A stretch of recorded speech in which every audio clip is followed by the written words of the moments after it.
to the MedStreet Journal. Hello, and welcome to another awesome episode of MedStreet Journal. I am your host today, Rodney Hu, and today I'm joined by an awesome guest, Dr. Christopher Liu. He is a doctor turned entrepreneur. He's been a physician consultant, and he's also the physician advisor on digital health strategy at Valhalla Healthcare. He's also a keynote speaker, a TEDx speaker, an Amazon author, and he's written a bunch of content on financial freedom for physicians. And he's also a digital creator. He runs his own Facebook group, creates courses, and just does a lot of content creation in healthcare. So with that being said, I'm excited to have him on. And Chris, welcome to the podcast. Hey, Rodney. Thanks for having me on the show. I'm really happy to be here to share my knowledge, my advice, my expertise. Nice. So yeah, let's just jump right into it. Why don't you just give a brief background on yourself and what you do and how you actually got into the position you are today? Yeah, sure. I grew up in Houston, Texas, and from an early age, I was always the outsider. I was the short Asian kid. And I grew up with a lot of uncertainties. A lot of my friends were extremely wealthy. I never had that, so I came from very humble beginnings. So from a very early age, my MO was always to become financially free and independent. So because I grew up in the millennial industrial age, what that meant, financial freedom and financial independence, meant get a high-paying job back then. But in today's age, being financially free and independent means becoming an entrepreneur, starting your own company, starting your own business, growing it around your ideas, right? But additionally, I also grew up around Asian culture. So for all the viewers out there, as an Asian, your parents come here and you're expected to, one, become a doctor. And if you're not a doctor, you either you go into finance, you go into law, you become a dentist, and things like that. But, that's the sort of values that were instilled upon me and ingrained in me.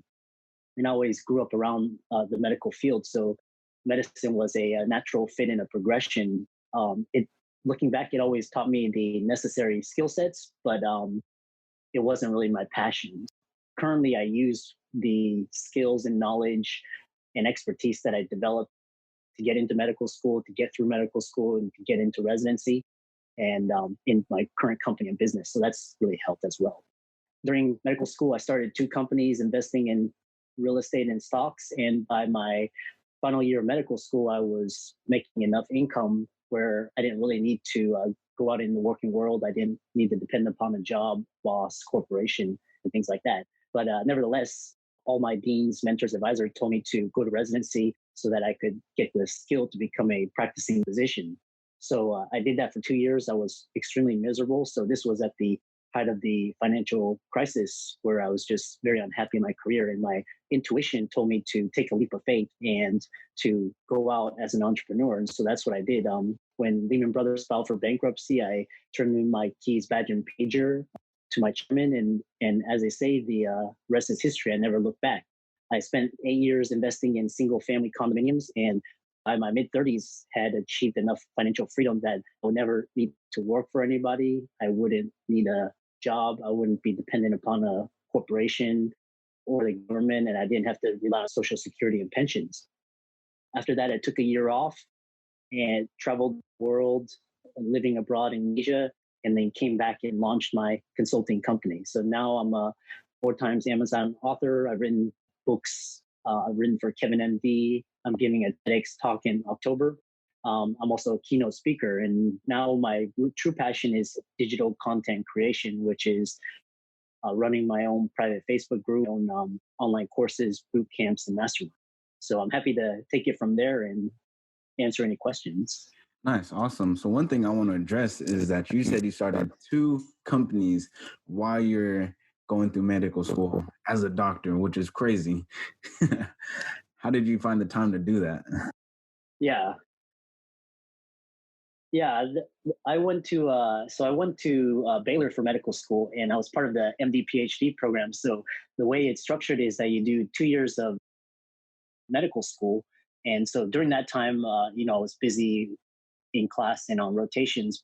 What I did during that time was I got in early. So I bought my first investment unit during my first year of medical school. And then I basically rented out the extra room as passive income. So that really didn't take much effort. But then once I went got into graduate school, then that's where I had more time and freedom. So that's when I started looking into stocks and options and actually leveraging and scaling my real estate. And it was really, if I wasn't in the gym or if I wasn't in class studying or on rotations, I would be analyzing the trends. I would be studying the market. I would be going out looking at properties.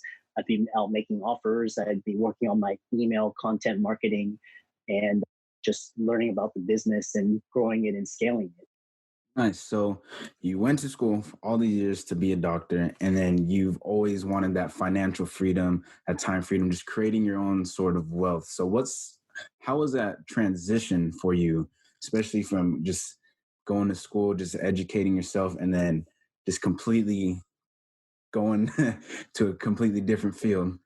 Yeah, that's it. So what I did was, right now everybody talks about the importance of having side hustles. So if you have a job right now, a lot of people are saying it's important to really diversify your income streams. So during medical school, these were sort of my side passions and my side hobbies. So what I did was, when when I had built enough security with the ability to generate my own income and with my own savings and assets and ability to generate cash flow without, where I was able to create that cash flow, not work for it, but actually, be able to create these systems. Then I took a leap of faith, and then I went out and when I was extremely unhappy and unfulfilled in my career, that's when I decided to go full time into my startups. So that's what and it really takes a leap of faith. A lot of times, my clients, when I coach them, I describe it to them almost like bungee jumping or skydiving, where it's like you're seeing the world below you, and you just have to take that leap, knowing that everything else is going to be okay in the end. Nice, nice. So now you transitioned over to a physician consultant, helping other physicians achieve their ideal financial success, right? So can you speak more on what you do as far as that? What's the day in the life? How are you helping and providing value to other physicians? What I do is I work with a lot of physicians, either in private one-on-one settings, so that can encompass anything from being a 30-minute coaching call, which I just got off of, to a 1 hour coaching call.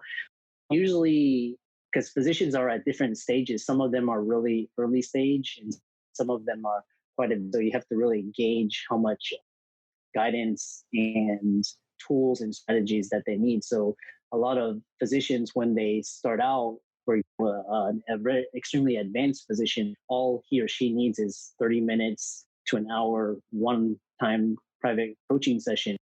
Sometimes my online courses, which is just, they access almost like a library. I also hold monthly masterminds and boot camps where I do a lot of group coaching, where I teach the principles, tools, tactics, and strategies during a career transition, and to focus on different revenue streams, including stocks, consulting, writing, things like that. So really, there's a variety of individualized coaching packages and programs that I specifically personalize and tailor to each individual client. Ah, that's interesting. That's interesting. And what you're saying is you're working with a lot of different doctors and with a lot of different people in healthcare in general. And so, based off your experience, what sort of trends are you seeing in the industry? Mhm. So I'm seeing actually a very fascinating trend. So one is I'm seeing a lot of physicians talk about burnout. So that's a very high impact trend. So burnout, physician suicide is also another. Also, a lot of physicians just leaving the field almost within their first 5 years of their career. They're just leaving just because the healthcare system is so broken. So a lot of these trends, with the recent COVID riots, there's a lot of issues with gender and racial equality. So that's going to be a bigger issue in the years coming forward. So another trend that I'm seeing is a lot of automation through technology. And so, for example, through the electronic health records, through artificial intelligence, a lot of basic or repetitive keys and tasks are going to be automated, so they won't require the use of a human being, right? Another thing is the way the industry is going is seeing a lot of healthcare commoditization of physicians. So what that means is that physicians in the past really enjoyed a lot of comfort and stability, knowing that they wouldn't be easily replaced. But now with managed care and health insurance getting involved, now it's a lot easier to replace physicians. So, for example, with this recent COVID-19, a lot of them were asking for volunteers. At the same time, these healthcare administrators and executives were reaping huge salary benefits and and at the same time not risking their lives, while healthcare workers were risking their lives, and a lot of them were being let go. So a lot of my former clients reached out to me, with asking about different options. We'll also see the private equity buyouts of physician practices, so that's also going to be an issue, as well as also disruption with the use of mid-levels in the industry as well. I also see a lot of blockchain, telemedicine, reality, things more digital. Those are going to be coming into the fray as well. But ultimately, I hope to see, the whole corporate medicine insurance way being disrupted. Hopefully, I know that Amazon and Berkshire Hathaway and JP Morgan have something up their sleeves. So hopefully, there's going to be a David, this whole Goliath paradigm. Dan, you said something interesting, that you said that physicians are going through a career change pretty rapidly after going to school, like within 5 years. And that's crazy to me. Like, you spend all these years going to school, and then after 5 years, like, it's not worth it to me. Let's see what else that healthcare has to offer. And so another question I have for you is that I was looking at one of your courses on financial freedom for physicians, and in one of the table of contents, it said finding a niche. And can you speak on the importance, especially for physicians, on finding a niche, being a specialist rather than a generalist? As they say in marketing and sales, they say the riches are in the niches, right? So the more you can niche down, the more specific you can be, the more successful you can be. So in this day and age, you're seeing it with social media, with content creators. You're seeing it with startups. They all have a unique perspective and a unique slant. So, and ultimately, because if in this day and age, your attention span, people are fighting for your eyeballs and your times, and your attention span is very short. It's decreased so much compared to 10 years ago.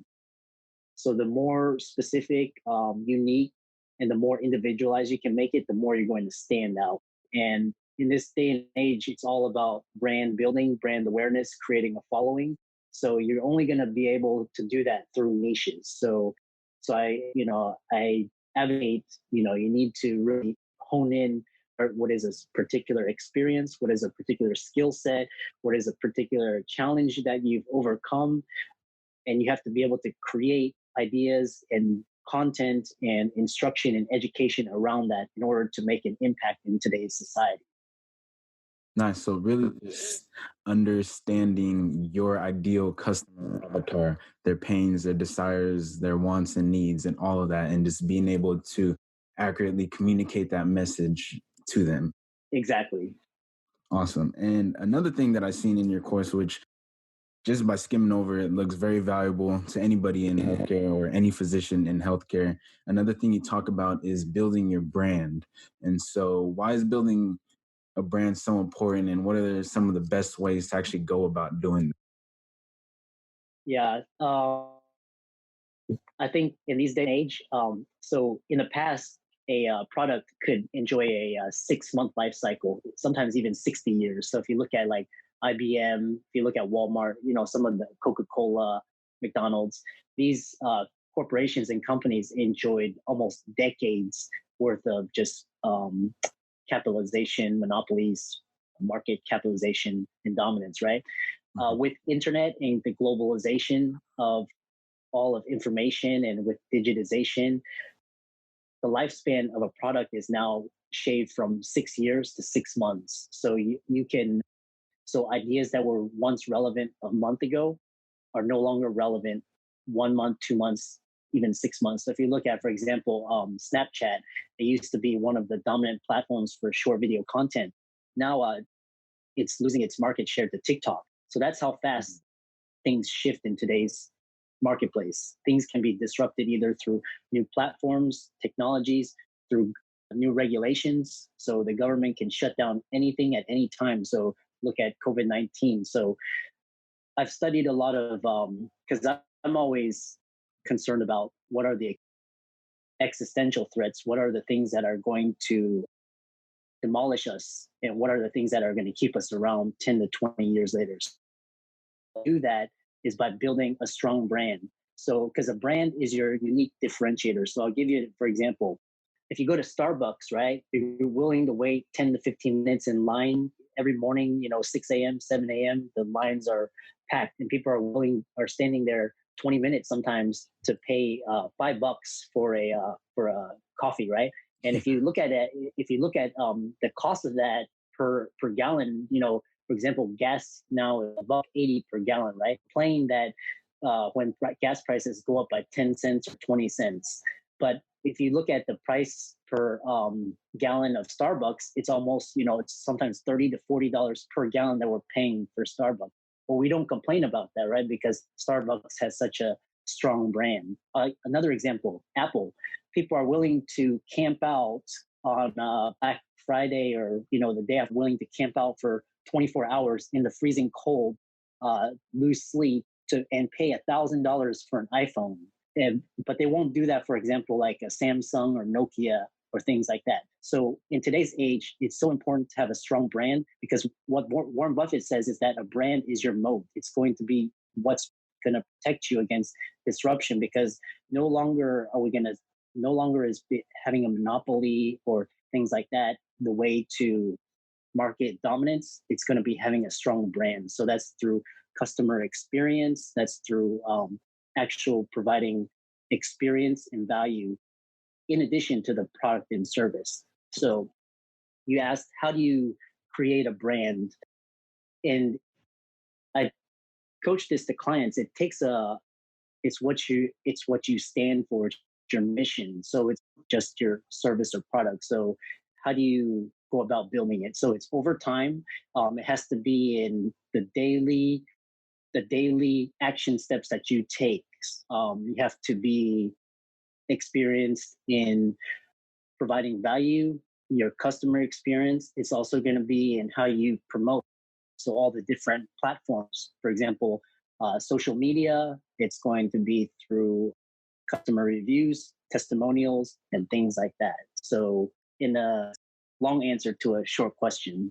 So, and I also teach, branding and how to protect your brand in the digital age. Nice. So as I was listening to you talk, it really reminded me of this quote from Simon Sinek that said, people don't buy what you do, they buy why you do it. And I think that's probably more important today than it has ever been. And you gave some awesome examples, especially the Apple and the Starbucks, because I definitely see that all the time. And I think for physicians, especially when there's a lot of physicians in the same practice, branding is more important now, especially now that you said that healthcare is being more commoditized, especially for physicians, Exactly. And older generation, the ones that grew up in the baby boomer days, their relationship with technology a lot has more friction compared the Gen X, millennials, and Gen Z. So I see a lot of on Instagram and Twitter and all the social media platforms. A lot of physicians are creating their own personalized brands to not just to market and sell their products and services, but just to reach their target audience and also to educate them as well. So I see the younger generation using these tools and strategies to actually to enhance their value and their offerings. Nice, nice. So I have one more question before we start wrapping up here at the end. What sort of advice would you have for other professionals in the healthcare industry? Advice. So one is I think the healthcare profession is noble in its intentions. I think with globalization and managed care and disruption, I think healthcare professionals get smarter in terms of financial literacy. So as physicians, we're always taught to pursue the high incomes, but then we spend that income on fancy cars and fancy houses, and instead of investing those wisely. So we also don't know the difference between assets and liabilities. So what we think are assets are actually liabilities, and vice versa. So I think one is financial literacy. The other thing is just start thinking outside the box, because once technology gets a foothold in healthcare, then it's going to be off to the races. You're going to see so much disruption. It's just like when the internet came in the late 90s, we saw all this blossoming of e-commerce, and now we have the Internet of Things and the sharing economy. So, start thinking out of the box, start adopting new beliefs and mindsets. And the last thing is just follow your intuition. So if, like, for example, in 2008, like my intuition was telling me so many times, my intuition has saved me in disaster, even in the face of against massive social resistance and social pressure. So for example, retiring from medicine, going out, pursuing my startups. If I didn't listen to my intuition, then I wouldn't be here where I am today. So I no longer need a job since my early 30s, right? And I'm here pursuing my talents and my passions. So always follow your intuition, even when in the face of massive odds, uncertainty, going to tell you is what's going to save you and guide you. Awesome. I think that's excellent advice. It's a perfect way to end this podcast. But before we actually end, I like to end things on a little more lighter note with something I like to call the rapid fire round. So I ask you a couple questions, and you kind of just give me the first answer that comes to mind. Sure. All right. First question. What is your favorite book of all time? A favorite book of all time is called Multiple Streams of Income by Robert Allen. I should have guessed. Who is the most influential person in your life or career? My dad. Awesome. And then what is one goal you want to accomplish this year? So last year, my company broke 7 figures in annual revenue. So this year, what I'm trying to do is break that goal, but transition my business into the 100% digital and the virtual platform. So in other words, these Zoom webinars, everything is going to be through Skype or laptop or telephone. And I want to put everything on autopilot and automate everything, so that if I decided I want to go get on a plane to Europe tomorrow, my business would be up and running without. The true 4-hour work week. I like it. All right. And then last one. Yeah, exactly. What is one piece of advice you would give to your 20-year-old self? Follow your passions and your dreams. Don't follow it. Don't do things just because society says it's proper or it's the correct thing to do or it makes the most money. So listen to follow your passions and your dreams. And then lastly is listen to your intuition. My intuition has saved me countless times. I can't even count the number of times when it was against all odds. I listened to my intuition and I came out on top.